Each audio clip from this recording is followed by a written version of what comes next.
Well, good morning, everybody. How you doing today? So good to see you all. I was noticing this week, how those ads pop up on your screen, when you're just doing work and things like that. Some T-shirt stuff showed up, and I was just noticing, you can put just about anything that you want to say on a T-shirt these days. T-shirts have really kind of become walking billboards in a lot of ways for all kinds of different messages. And I think we all know there's a lot of inappropriate stuff out there, a lot of things that shouldn't be on a T-shirt, much less anywhere else for that matter. But there's some T-shirts that actually are pretty good, and they say some things that that we can really relate to. And so I thought I'd run a couple of those by you. Here's one that I thought was good. I can't make everyone happy. I'm not a taco. Right? I can really relate to that one there. Because, I love tacos, and I know everybody doesn't always love me. So that's a good one. How about this one? I feel like I'm already tired tomorrow.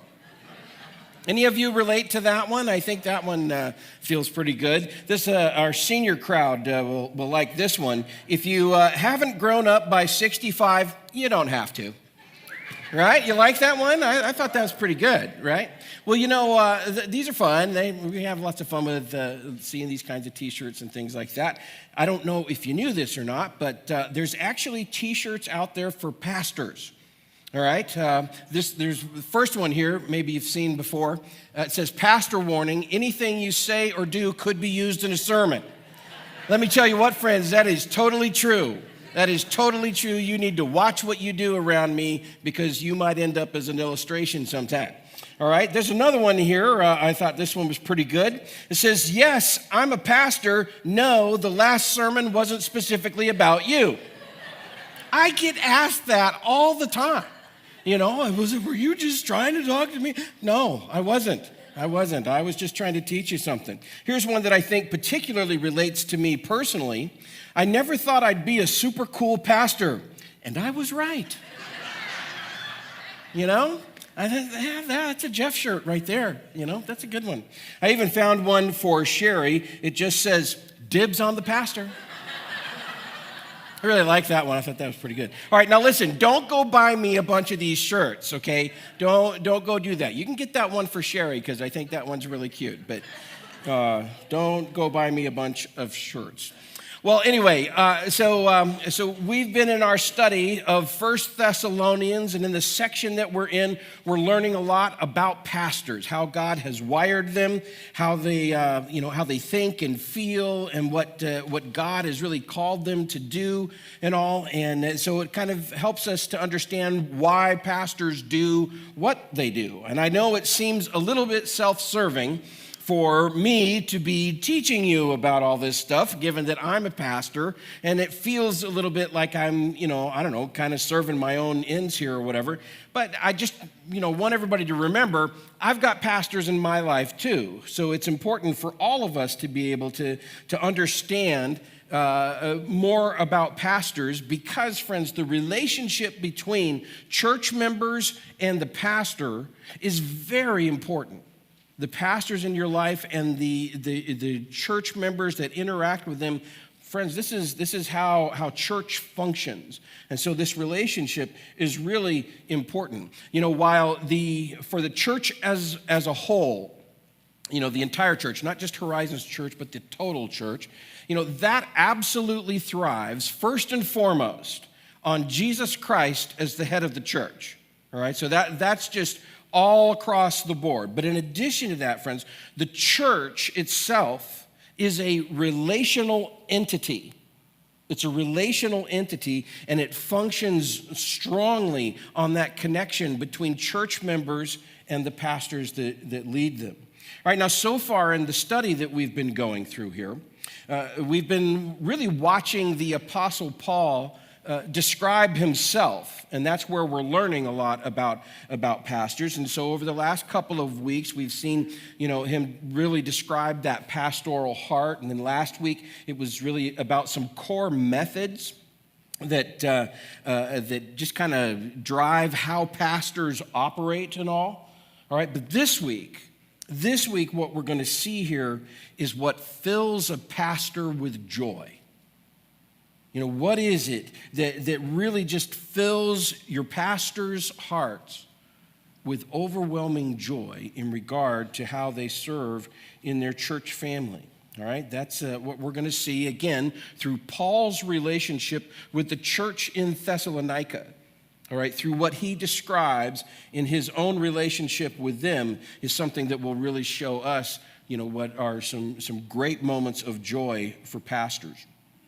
So Paul and his team, if you remember through our study here, Paul and his team have been expressing to the Thessalonians in the verses ahead of where we're at today, you know, basically how bad they felt because they had to leave Thessalonica so quickly. Remember, there's that angry Jewish mob and all.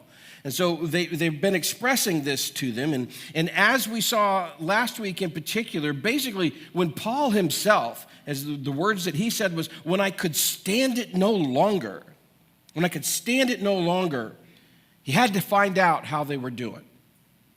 And so him and his ministry partner, Silas, they sent their other ministry partner, Timothy, who's very young. They sent him to go check on the church in Thessalonica.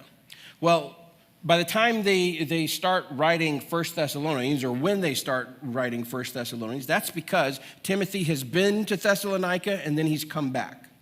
All right, so now he's just come back, and that's what prompts them to start writing the letter of 1 Thessalonians. And when Timothy has returned, he's actually got a really good report.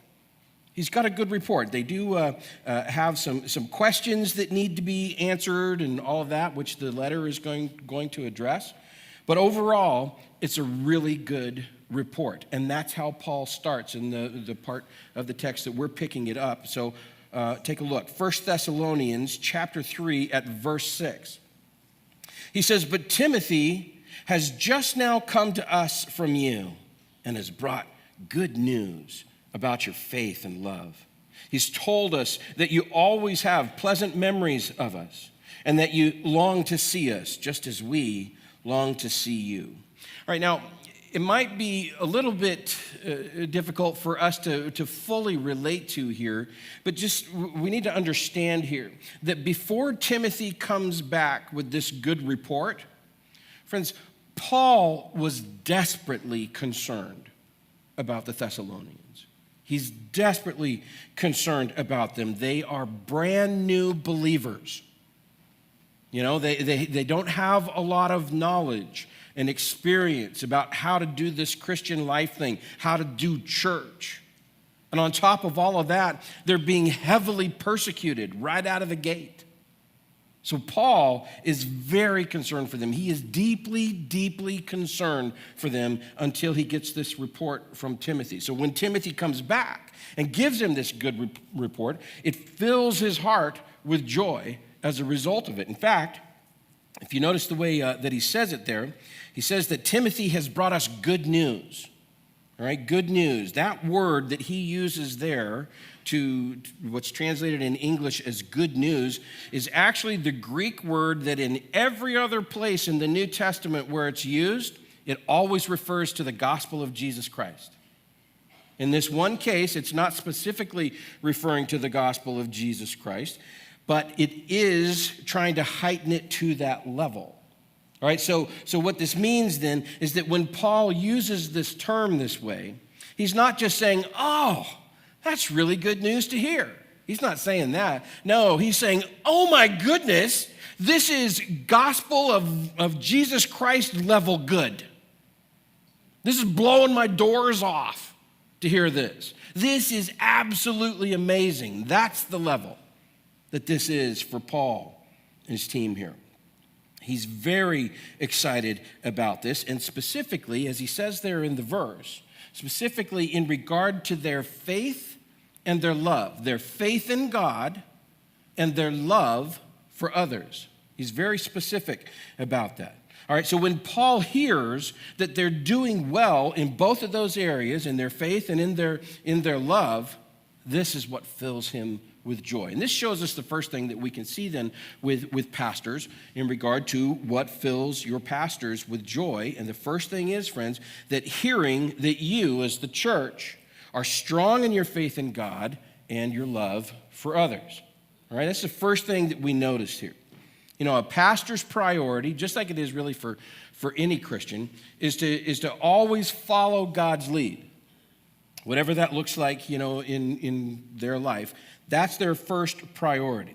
All right, but as they're doing that and they're leading a church and all that, what they're looking for in you as the church family, they're looking for that deep faith in God that is motivated to love others as a result of it. All pastors are really looking for that. They're looking to see that. I'm motivated because of what God has done for me in my life. I'm motivated to express that to others. The Apostle John, he wrote about it this way, 1 John chapter 4. He said, "Dear friends, dear Christians, let us love one another, for love comes from God. Everyone who loves has been born of God and knows God. Whoever does not love does not know God, because God is love." See, having a faith that is so deep that it moves you to love others, like, for example, non-Christians, that it moves you to do that, friends, that is a telltale sign that you're a believer in Jesus. And so, what is this looking like for you in your own life? This is what brings Paul so much joy when he sees this happening in the Thessalonians. It's what every sincere pastor is looking for in the believers of their church. And when they see it, it gives all of us great joy today. You know, when I was looking around at all those funny T-shirts and all, there's a couple things that I noticed as I was digging around hunting for those things. First thing I noticed is that offensive sarcasm and appalling language has completely overtaken our culture. It is absolutely offensive and shameful. Second thing that I noticed, though, is that the majority of what we call humor today is built on mocking, rejecting, and canceling people who don't think or act like we do. It's all over the place, and I'm sure you all know what I'm talking about. As I noticed that, I ran across some other information as well, friends. Friends, in that kind of culture, is it any wonder that the Surgeon General, the U.S. Surgeon General, last year reported that 50% of the U.S. population consistently feels lonely. Consistently feels lonely and is spending significantly less time with other people than we ever have in our history. Is it any wonder that we would do that? Think about this for a moment. Why would you want to go hang out or be around other people if you're going to be rejected and mocked? The natural inclination, the natural response of the human being to fear and rejection is to get away from it. And the statistics are showing it to us. People don't want to be around other people because we're being rejected. Friends, listen to me very closely. This should never, ever be the mark of a Christian. It should not be that. Jesus himself said, John chapter 13, he said, "By this, everyone will know that you are my disciples if you love one another." The Apostle John, again, he's even more blunt about it. He says, 1 John chapter 4, he says, "And he, Jesus, has given us this command. Anyone who loves God must also love their brother and sister." What does this look like in your life? What does this look like for you? It's so easy for us to get caught up in the haters gonna hate culture that's all over the place.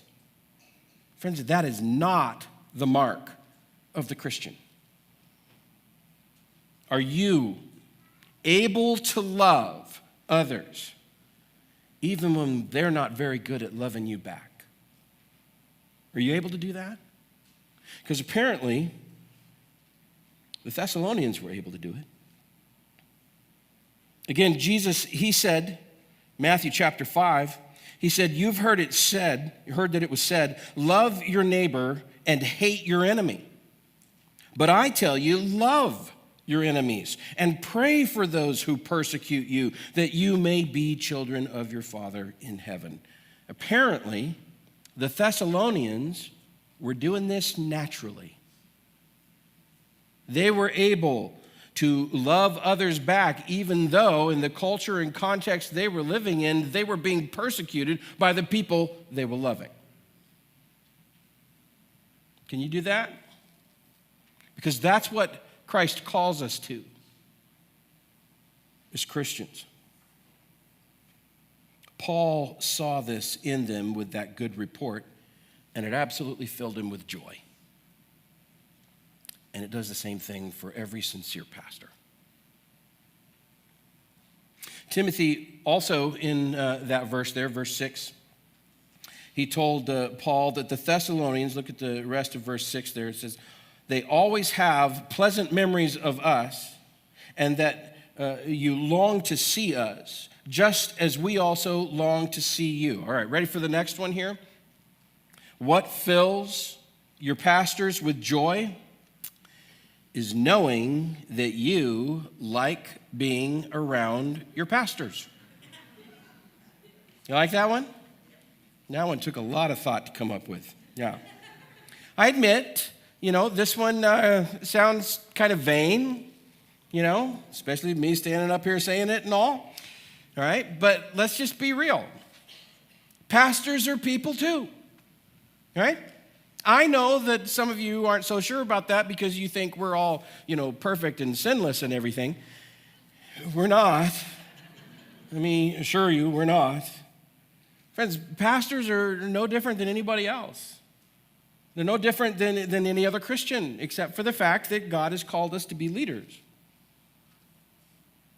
And then I would say, in addition to that because God has called us to be leaders, it actually heightens the value of when you give us an attaboy. It actually heightens that because the fact is, friends, is that this job, this calling, can be very lonely sometimes. That's the truth. Barna Research reported last year that back in 2015, 42% of U.S. pastors struggled significantly with loneliness. But as of last year, 2023, that number jumped to 65%. That's a very short amount of time for that to happen. And there's been a lot of things that have happened since 2015. Just speaking for myself, sorry for my vanity here in this moment, but I love being liked by you. I enjoy that.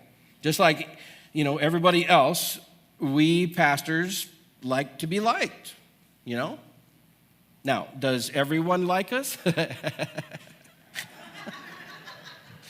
No. No.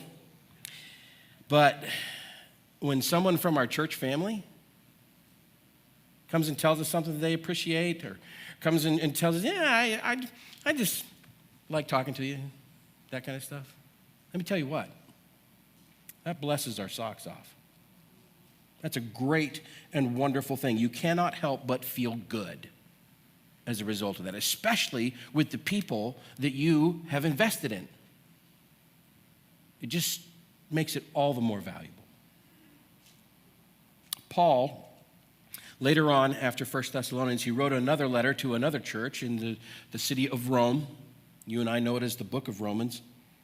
And as he's getting near the end of the book of Romans, he asked the church to pray for him, to pray for his safety against people that wanted to do harm against him, to also pray for a financial collection that he had been gathering to take to the needy in Jerusalem who were being heavily persecuted during that time.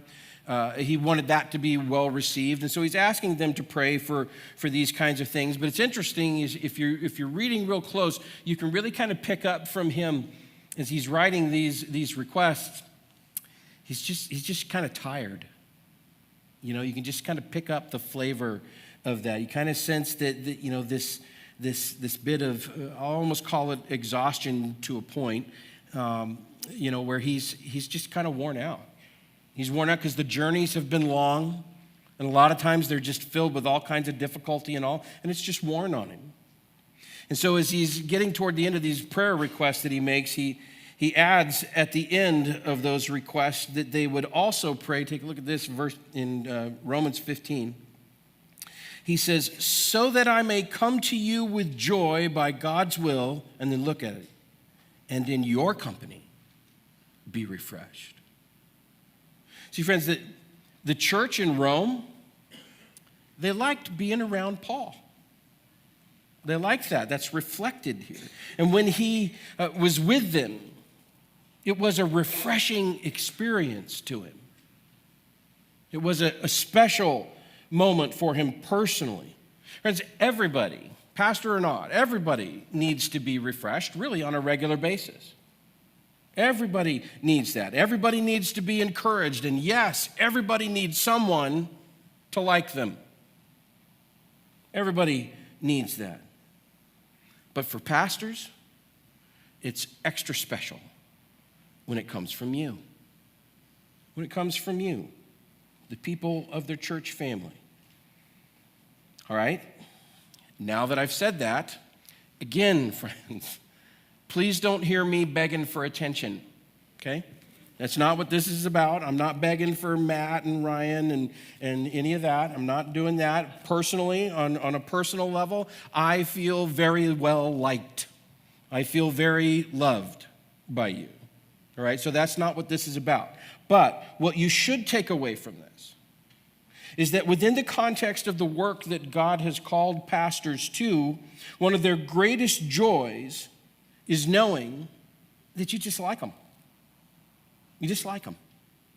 You know, that you appreciate them. So what you should take away from that is from time to time, again, don't feel an immediate pressure in this. I'm just teaching you about the passage. But from time to time, be intentional. Say something. Give the extra hard slap on the back. Don't do that too hard. But you know what I mean. Be affirming. Let's see what we got next here. Verses 7 and 8. He continues, he says, therefore, based on all this stuff I've been talking about, brothers and sisters, in all our distress and persecution that Paul and his team are feeling here, we were encouraged about you because of your faith. For now we really live since you are standing firm in the Lord. All right, I mentioned a few moments ago that before Timothy comes back with this good report, that Paul is totally stressed out. He's totally concerned about what's going on with the Thessalonians. He's very concerned. They're these new believers. They live in this dangerous world. They're going through all this persecution and all that. He's really worried. All right, so Paul, though, gives a bit of a hint here in just how deeply concerned he is, you know, before all this happens. He says there, for now we really live since you're standing firm in the Lord. All right, when he says that, when he makes that statement there, when he's saying here is that when Timothy gave that good report, it was like something that just lifted this enormous weight off of him. See, before Timothy gives this report, Paul literally feels like his life is draining away from him. because he doesn't have the information. He doesn't know what's going on for them. And he just literally feels like it's draining away from him. That's how deep his concern was for the Thessalonians. But what made him feel then like he was really living, that's how he terms it, that he's got this big weight lifted off of his chest, is when Timothy comes back with this report. Finally, and literally the word there that says really living, it means breathe. So he can finally breathe again because of Timothy's good report. And guess what? The same kind of idea is true for pastors today, for sincere pastors today. What fills your pastors with joy? And that is seeing the church stand firm in the faith. That's what we need to see. We want to see that against all odds, even though for the Thessalonians, they're facing false teachers that are trying to infiltrate their church. They're suffering persecution. The Thessalonians were still, in the midst of all of that, able to hold on to the gospel of Jesus Christ that they had been taught through Paul and his team. And it's a tremendous blessing then for Paul to hear that they've been doing that they've been holding on. Because, again, friends, just think about it in terms of people you've known or maybe even you've experienced yourself. Sometimes, for Christians, when things get really tough, sometimes they walk. This was the case years later for Paul when one of his ministry partners, a guy named Demas, he abandoned Paul when he was in prison in Rome.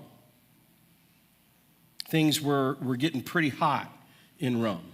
Paul is already in prison, so pretty much anybody who's associated with Paul is at high risk.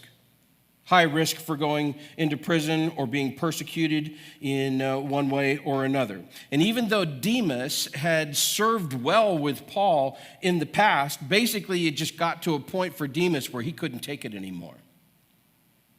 And so ironically, he leaves Paul and he goes to Thessalonica. But what happened here is Demas did not stand firm in the faith. And it deeply disappointed Paul. It hurt him. For a pastor to know that you are standing firm in your faith in the midst of all the problems and challenges that all of you face in your life, for a pastor to know that you're standing firm no matter what it is that you're facing, friends, that's a tremendous blessing for us. And yes, it fills us with joy when we know that. When I think about, all the gajillion hospital visits that I've made in my time as a pastor, and how many times I've gone into a room and somebody has told me, God's got this. I trust him. I don't know how it's all going to turn out, but I know that He's got me covered. Neither way, however this should turn out, I'm good. Friends, you got to know that fills me with joy, because what it tells me, what it tells every sincere pastor, is that you've got exactly what you need in order to face whatever it is you have to face. And that gives us a sense of peace and blessing. Okay, they're ready. They're okay. They can handle whatever's going to be coming their way. Paul really summed up the pastor's hope and desire for you as believers. He said this in 1 Corinthians 15, "Therefore, my dear brothers and sisters, stand firm.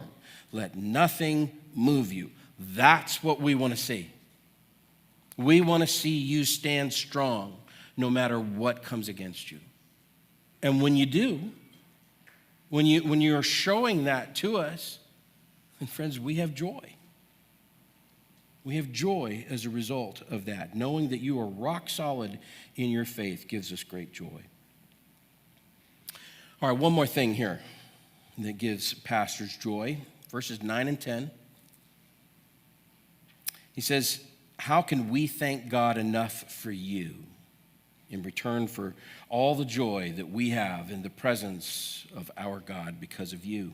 Night and day, we pray most earnestly that we may see you again and supply what is lacking in your faith. So, what fills your pastors with joy? You do. You do. As we pray for you and as we help you grow in your faith, as we are being pastors to you. What gives us joy? You do. Friends, this is what pastors are made for. Right here. Caring for you. The members of our church family. Helping you grow in your faith in Jesus Christ. I can tell you that when it comes to, for me, for serving you as your pastor, there are a few things that I love more than watching the light of spiritual growth come on in your life, especially when I've taught you something. Especially in those moments where maybe we had a discussion and you say, oh, wow, I didn't realize that. I didn't know that. I didn't understand that before. Or when you come to me after a message sometimes happens, and somebody says, boy, that was exactly what I needed. That's exactly what I needed to hear. God really showed me something today. All right, now again, to be clear here, friends, like the t-shirt said, I didn't write the sermon specifically for you, okay? And I do not have a camera in your house. That's illegal. But sometimes, because God knows everything about you, sometimes, because he knows exactly what you need to hear, sometimes, he uses a goofy pastor like me to communicate it to you. And when he does, I can assure you, it fills me with great joy. When you come and you tell me, this happened for me today. God spoke to me today. When you tell me what God has done in your life, like that verse says, verse 9, how can I thank God enough for you? How can I thank God enough for you in return for all the joy that I have in the presence of our God because of you? You understand? Friends, it drives me and every other pastor, as Paul continues on there in verse 10, it drives me and every other pastor to then pray for you most earnestly, he says. Most earnestly, so that you will continue to grow even more than you just did because of what you just shared with me. That excites a pastor. That motivates a pastor. You want to bless your pastors? Then, friends, tell them how God has moved in your heart. And it doesn't have to be a big thing. You don't have to make some appointment or whatever. It can just be in the hallway. Tell us how God has moved in your heart. Tell us when you learned something new. Tell us when God is stretching your faith. Tell us when God has blessed you in some way, whether or not it has anything to do with our teaching or our interaction, because there's lots of times that happens in your life. And the reason that it matters so much is because you're ours. Does that make sense? That's the way that pastors feel. So I encourage you, tell us. Tell us when God is working in your life. We are here, as the Apostle Paul wrote in Ephesians chapter 4. We are here because Christ himself gave the apostles, the prophets, the evangelists, the pastors, and teachers to equip his people until we all of us together, become mature, attaining to the whole measure of the fullness of Christ. That is why we're here. That is why we do what we do. And when you tell us what's going on in your heart, in your mind, and how God has worked in your life, friends, that brings us great, great joy. Would you pray with me? Holy Father, in this moment, we come before you having looked at a passage that, I don't know, maybe didn't look like it necessarily was direct about pastors. But I pray, Lord, that we've all learned some things. Pastors love it when we see growth. And I just pray, Lord, that everybody in this room, everybody watching online, that they understand that they will take up that challenge to just say something once in a while.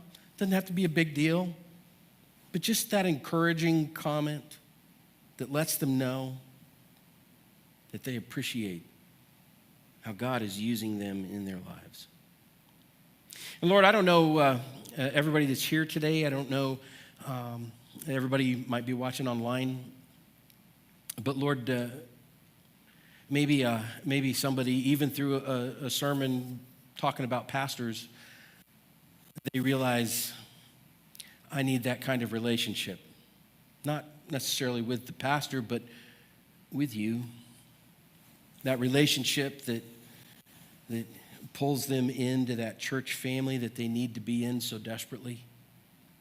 That relationship that really resolves all the questions of eternity. And so I just pray right now, Lord, that if there's anyone out there who recognizes they have a deep need for Jesus Christ in their life, that this is their moment. That they would just maybe silently say a simple prayer, Lord, I believe in you today. I believe in you. I believe in Jesus Christ. I believe he died on the cross for my sins. I believe he went into a grave and came out of that grave victorious over sin, having paid my debt. Lord, I want your love. I want your grace. I want that gift of salvation today. And so, Lord, if anyone prays that prayer right now, I just ask that they would have that peace that passes understanding in this moment, that they would know without question that they're forever secure in your presence now. And Lord, may that also prompt them to want to be a part of a church family, whether it's Horizons or not, that they would want to be a part of that so that they too can have, yes, pastors in their lives, but others as well. Lord, thank you for your grace and your love and your mercy and for the church. We are blessed by it and through it. In Jesus' name we pray. Amen.